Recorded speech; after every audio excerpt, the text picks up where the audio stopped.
So it's kind of like the thing to destroy the DCEU now, and it's gotten to the point where the DCEU has just kind of backtracked and they've basically bent the knee to the very vocal quote fan base out there. And by fan base, I mean a bunch of people. Don't get me wrong, I'm sure there was a lot of fans that were displeased, but there was also a lot of very antagonistic comic fans that were just out to hurt and destroy the DCEU's evolution. Now, we're not getting conspiratorial here. Yeah. It's just what we fucking saw with our own fucking eyes. Yeah, can't deny that. And it's pretty sad because there should be options, which is why I'm 100% behind the X-Men universe not uniting with the MCU. There should be options. There should be a variety of things. Alternatives. Yes, exactly. And the thing is, as much criticism as a lot of these films garnered, we absolutely love them. We love especially Man of Steel and Batman vs. Superman. I think they are fucking fantastic. I know you agree with me on that, Guntik. But we just recently discovered something that really tickled our pickle. Yep. But first, hit that music!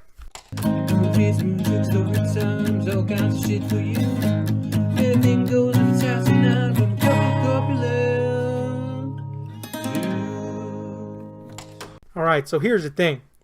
When Man of Steel came out, it was kind of partially well received. Yeah. But then there was still the beginnings of that vocal, negative contingent going, this is not what I wanted. This is not fucking DC. This Superman doesn't do this. Superman doesn't do that. Not my Superman. Yeah, which is bullshit. Because look, I'm the first guy to tell you that I hated Superman before Man of Steel.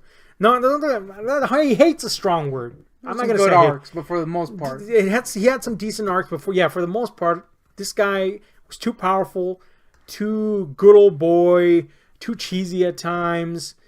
He just wasn't my bag. And I realize there's a lot of people that love Superman. He just wasn't my bag. You know what I'm saying? The closest I got to liking Superman was Smallville. And, that's about it. I do recognize that the Donner Superman is a classic. I do love that movie. Don't get me wrong. I do love it. And I love the Donner cut of Part 2 of Superman, which, by the way, is basically the second half of Man of Steel. Yeah, except corny. Well, yeah, except corny. Man of Steel did Superman 2 justice. Yeah. But you know what the other half of Man of Steel is? This little fucking number. Yeah.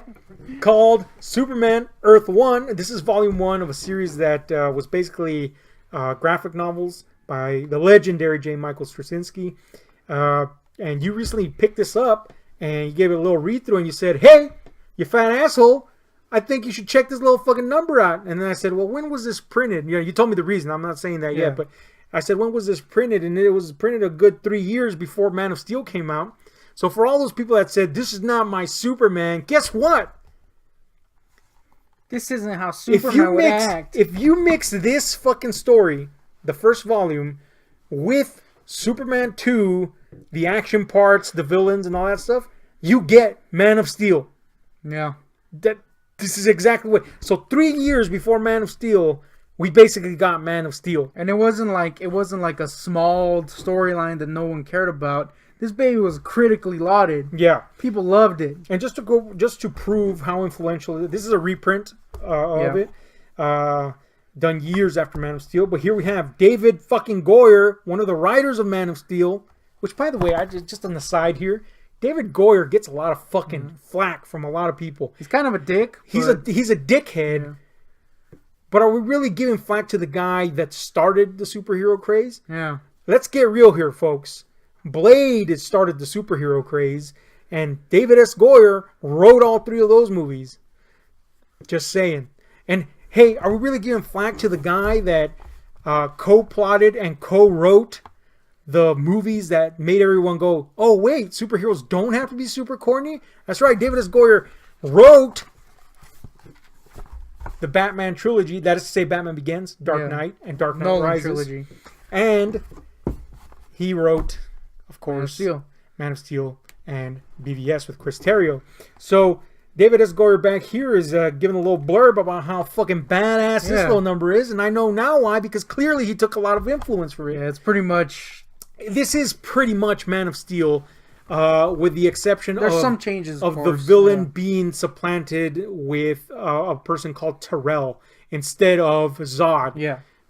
But the plot remains almost, scene for scene. Yeah. What is there? Here we have a Superman trying to find himself, a reluctant hero. He doesn't exactly know. He knows what his parents have taught him. He knows those values, but he's running away from himself and trying to find himself. Like in Man of Steel, which was great. That was the best part of Man of Steel, that we actually had substance, humanity to this guy. A reason to the turning point where he becomes Superman. Yes. Which is what the story is. And guess what?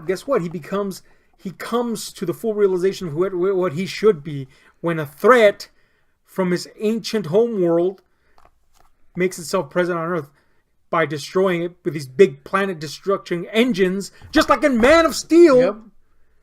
Only guess what? As much as I loved this little fucking book, the Zod and the Kryptonians. Yeah, it was better, Yeah, it made 10,000 times more sense than Terrell did here. Now, I am very interested to see how this series continues, to see who was behind the information feeding to Terrell.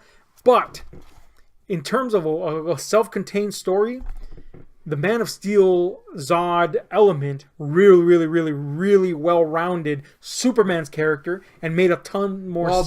While bringing a character that is tied to Krypton in a different way, in a much more personal way, really. Yeah, and of course bringing name recognition to that villain. Yes, and making him super cool. Look, I love Superman 2, the Donner cut specifically, but it's got nothing on this. P.S. Superman killed Zod in that, by the way. And was like smiling the next second. Yeah. Now, some people point out that if you actually see the whole fucking scene uncut, Zod is arrested later, which, by the way, is stupid as fuck. How are you gonna arrest? Fuck are you gonna arrest Zod? Anyway, whatever. He killed him there too, but for the sake of argument, let's say he didn't. Guess who he kills in this fucking thing right here?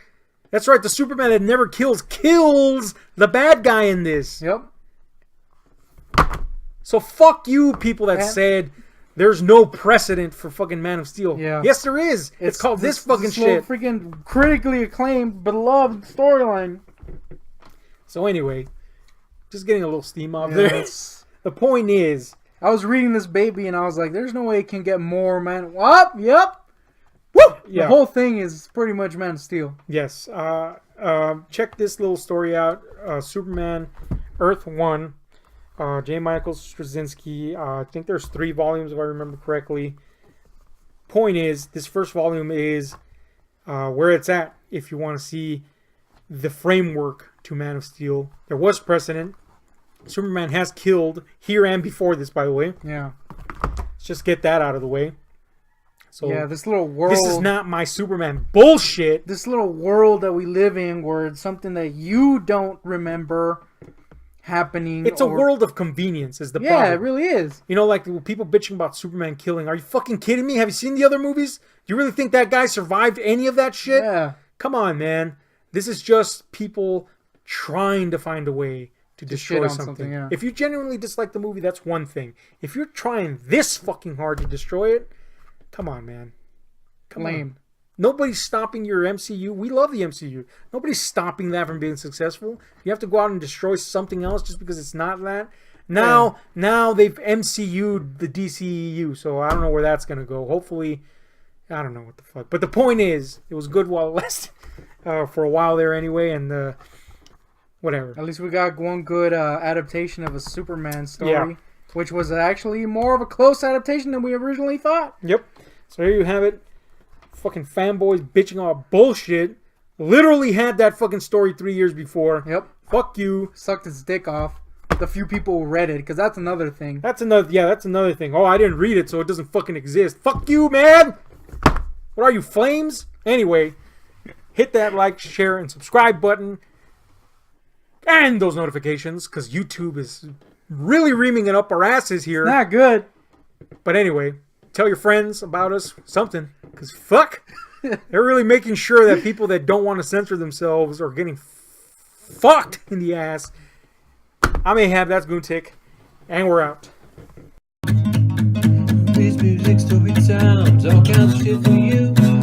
Everything goes inside the nut. Don't look up a corpulent juice. Movies, moon books, over times, all kinds of shit for you.